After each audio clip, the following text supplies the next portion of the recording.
టాలీవుడ్ అగ్ర కథానాయకుడు జూనియర్ ఎన్టీఆర్, జాన్వీ కపూర్ల కలయికలో తెరకెక్కిన లేటెస్ట్ చిత్రం దేవరా. ఈ చిత్రం కోసం ఇండియా వైడ్ గా ఉన్న అభిమానులంతా కూడా ఎంతో ఆసక్తిగా 1000 కళ్ళతో ఎదురు చూడడం జరిగింది. ఈ సినిమా కోసం ఎన్టీఆర్ ఫ్యాన్స్ మాత్రం దాదాపుగా 6 ఏళ్ల పాటు ఎన్టీఆర్ సోలో హీరోగా వస్తున్న చిత్రం కావడంతో 1000 కళ్ళతో ఎదురు చూడడం జరిగింది. అయితే ఈ మేరకు ఈ చిత్రం రిలీజ్ అయినప్పటి నుంచి కూడా ఈ సినిమా పైన ఆశలు మాత్రం మరింత పెరిగాయని చెప్పాలి. ఎందుకంటే ఈ సినిమా ఒక్కొక్క మూమెంట్ అదేవిధంగా ఒక్కొక్క సీను ఒక్కొక్కలా ఉందని చెప్పడం జరుగుతూ ఉంది. ఇక ఇంటర్వెల్ సీన్ కానీ అదేవిధంగా క్లైమాక్స్ సీన్ కానీ ఓ రేంజ్ లో ఉన్నాయట.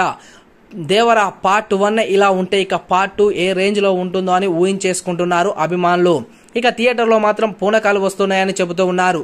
ఎన్టీఆర్ డైలాగ్ సీన్స్ కానీ అదేవిధంగా షార్క్ తో ఫైట్ సీన్ కానీ సముద్రపు తీరాన ఎన్టీఆర్ తెగ నరుకుతూ ఉంటే ఆ రక్తంతో ఆ సముద్రం ఎర్రగా మారి ఎర్ర సముద్రంగా వచ్చేసిందని చెప్పాలి. అయితే మేరకు ఇప్పుడు ఈ యొక్క సినిమా చూసిన ప్రతి ఒక్కరు కూడా సోషల్ మీడియా వేదిక ద్వారా వారి యొక్క అనుభూతిని పంచుకుంటూ ఉన్నారు. అయితే మేరకు Tollywood lady super star Vijayashanti గారు సైతం కూడా ఈ యొక్క మూవీని తిలకించడం జరిగిందట. థియేటర్లో బ్రహ్మరాంబ థియేటర్లో విజయశాంతి గారు సినిమా చూస్తున్నటువంటి విజువల్స్ అదేవిధంగా ఈ సినిమా చూసి ఎన్టీఆర్ నటన పైన కానీ జాన్వీ కపూర్ అందాల పైన ఇక అంతే విధంగా కోటాల శివ తన యొక్క మార్కును మరొకసారి చూపెట్టారని చెప్పడం జరిగింది. ఇక జనతా గ్యారేజ్ సినిమా మాదిరిగానే ఈ సినిమా కూడా చాలా ఎన్నో రికార్డులు బద్దలు కొడుతుందని సందర్భంగా విజయశాంతి గారు మాట్లాడిన మాటలు ఇప్పుడు సోషల్ మీడియా పరంగా వైరల్ అవుతూ ఉన్నాయి. ఇక ఎన్టీఆర్ డైలాగులు కానీ అదేవిధంగా యాక్షన్ సీన్స్ కానీ ప్రతి ఒక్కటి కూడా అద్భుతంగా పేలాయని సందర్భంగా విజయశాంతి గారు చెప్పడం జరిగింది. ఇక ఎన్టీఆర్ తన